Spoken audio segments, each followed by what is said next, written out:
नमस्कार, आप सभी का एक बार फिर से स्वागत है। आज हम एक नए टॉपिक के बारे में डिस्कस करेंगे। आज का टॉपिक है, बहुत ही कॉमन टॉपिक है, पीसीओडी या फिर पीसीओएस। अब हम बात करेंगे कि पीसीओडी है क्या।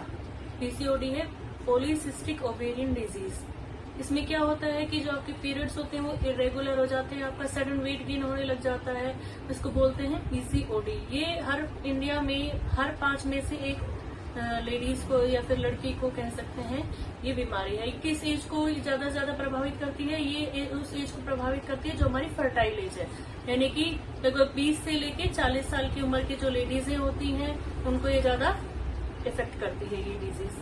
अब हम बात करेंगे कि डिफरेंस क्या है पीसीओडी और पीसीओएस में। कई बार डॉक्टर बोल देते हैं कि आपको पीसीओएस है या फिर आपको पीसीओडी है। तो पीसीओडी है, पीसीओडी इज ए डिजीज, ये एक बीमारी है, मतलब पॉलीसिस्टिक ओवेरियन डिजीज हो जाती है, आपके पीरियड इरेगुलर हो जाते हैं तो उसको बोलते हैं पीसीओडी।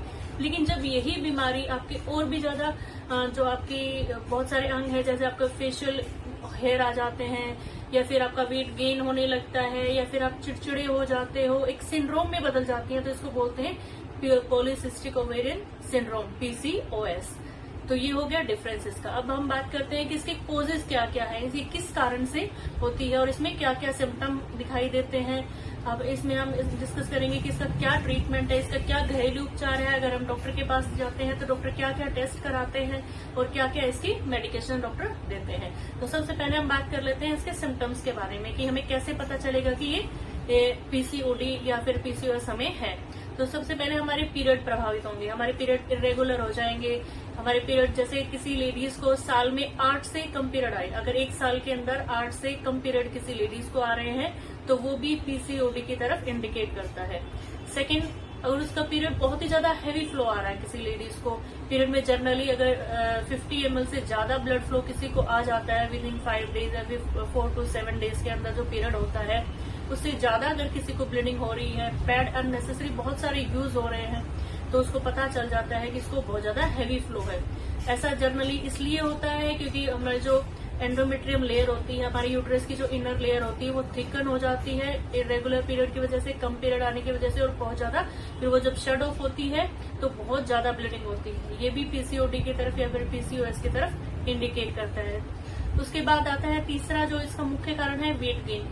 जो लेडीज है या फिर जो लड़की है उसको पीसीओडी है तो उसके जो पेट के जो नीचे वाला हिस्सा होता है उसके चारों तरफ चर्बी चढ़ने लग जाती है, मतलब जो लोअर बेली फैट है वो गेन करने लग जाती है वो, तो ये भी पीसीओडी की तरफ इंडिकेट करता है।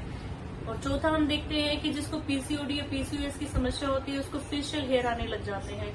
उसको फेशियल हेयर के अलावा उसको हेयर होंगे, हाथों पर बहुत सारे हेयर ग्रोथ हो जाएगी, उसके जो जांघों की तरफ होती है वहां पे भी ज्यादा हेयर ग्रोथ हो जाएगी, या फिर उसके टांगों पे भी हेयर ग्रोथ नॉर्मल की बजाय बहुत ज्यादा बढ़ जाएगी, तो उसको वो भी एक पीसीओडी का एक मुख्य कारण लक्षण है। कई लेडीजों में या फिर कई लड़कियों में हमने देखा है कि एक्ने आने शुरू हो जाते हैं, इसमें ऑयली स्किन हो जाती है।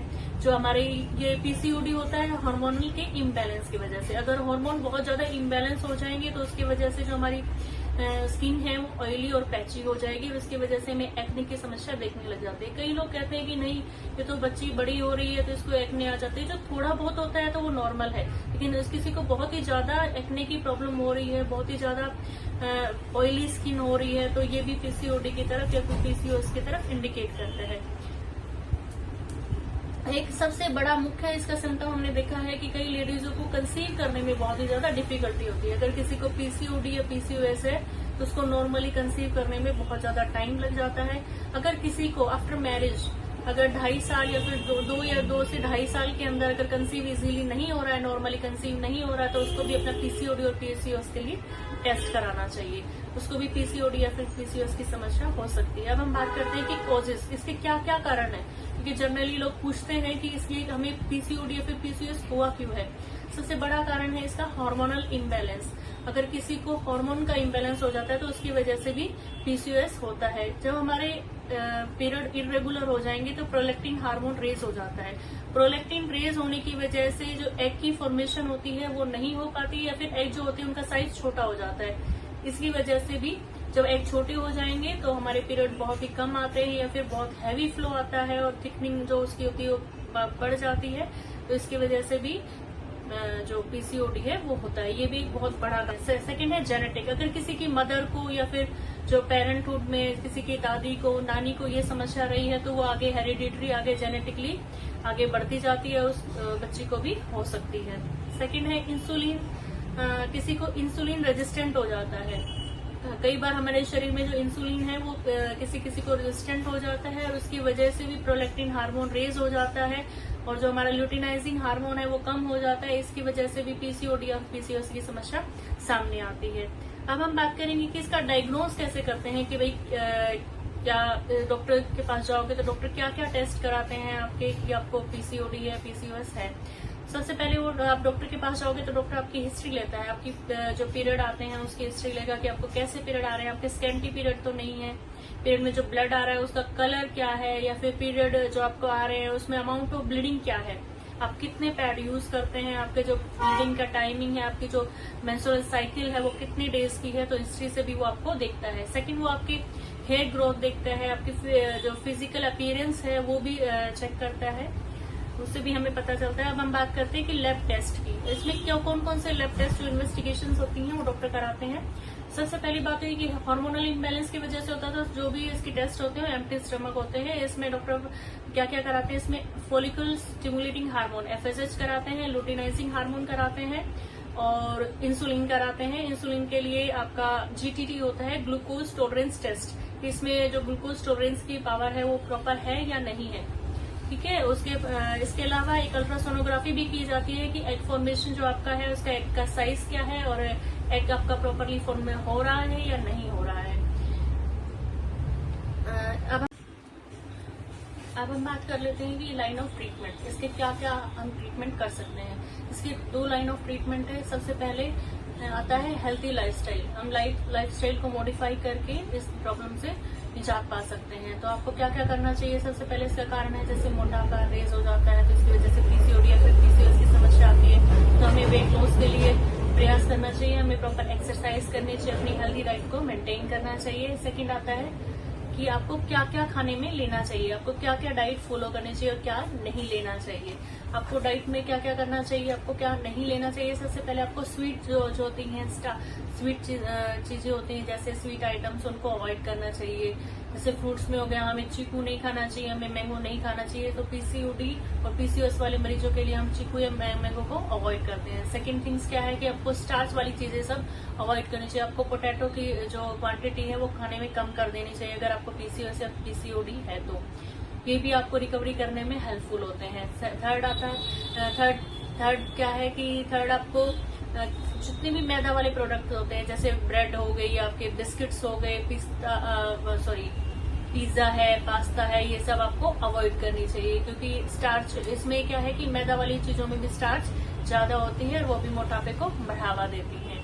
फोर्थ आपको क्या क्या है, स्वीट चीजें जैसे स्वीट आइटम्स होते हैं, जैगरी हो गया, आपका कार्बोनेटेड ड्रिंक्स हो गए, आपके स्वीट आइटम्स हो गए, वो चॉकलेट हो गया, केक हो गया, टी और कॉफी भी आपको लिमिटेड लेनी चाहिए। ये भी आपको पीसीओडी और पीसीओएस को रिकवरी करने में, ठीक करने में हेल्पफुल होते हैं अगर आप इनकी क्वांटिटी कम कर देंगे तो। अब हम बात करते हैं कि आपको क्या क्या खाना चाहिए और किस किस चीज को खाने से हमें पीसीओडी और पीसीओएस को ठीक करने में हेल्प मिलेगी। आपको ग्रीन वेजेस लेनी चाहिए, आपको हाई प्रोटीन डाइट लेनी चाहिए। प्रोटीन में आप जैसे अंडा ले सकते हैं, मीट ले सकते हैं, और वेजिटेरियन खाने वाले आप अपने सीरियल्स की मात्रा बढ़ा सकते हैं। आप पनीर ले सकते हैं या फिर आप सोयाबीन ले सकते हैं।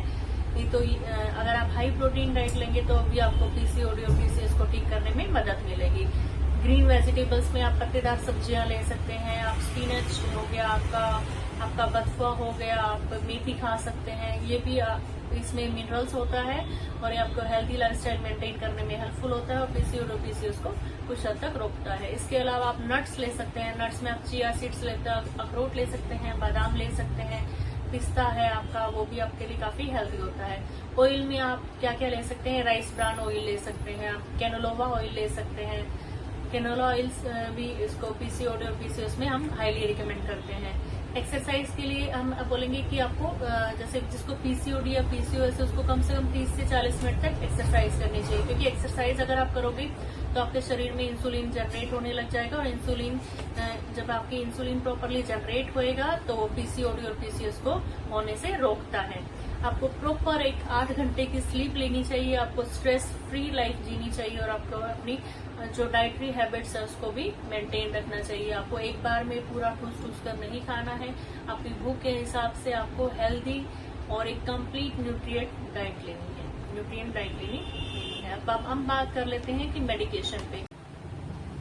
अब हम बात करते हैं मेडिकेशन के लिए। मेडिकेशन में हम क्या क्या देते हैं, जैसे किसी को पीसीओडी की वजह से वेट गेन हो रहा है, पेशेंट आपके पास कंप्लेन लेके आ रहा है कि उसको पीसीओडी और उसकी वजह से बहुत ज्यादा वेट गेन हो रहा है, तो उसका सिम्टोमेटिक ट्रीटमेंट करते हैं। तो वेट लूज के लिए उसको हम मेटफॉर्मिन देते हैं, मायोनिसिटोल देते हैं। सेकंड, अगर कोई पेशेंट आपके पास आ रहा है कि उसको एक्ने हो गए हैं, बहुत सारे एक्ने हैं, तो उसको स्पाइरोलेक्टोन देते हैं, फ्लूटामाइड देते हैं। किसी को अगर हेयर लॉस हो रहा है तो फ्लूटामाइड दिया जाता है, फ्लूटामाइड से उसके दोबारा से हेयर ग्रोथ होने लग जाती है, ठीक है। और अगर किसी को कंसीव करने में, पीसीओडी की वजह से किसी को कंसीव करने में दिक्कत आ रही है तो उसको डॉक्टर क्लोमिफेन और लेट्रोजोल भी रिकमेंड करते हैं। उम्मीद करती हूँ कि जो आज हमने पीसीओडी और पीसीओएस के बारे में आपको जानकारी दी होगी, दी है, उससे आपके सारे डाउट्स क्लियर हो गए होंगे। अगर फिर भी अगर आपको कोई डाउट है इसके रिगार्डिंग तो आप हमें कमेंट्स में पूछ सकते हैं। देखने के लिए धन्यवाद, थैंक यू।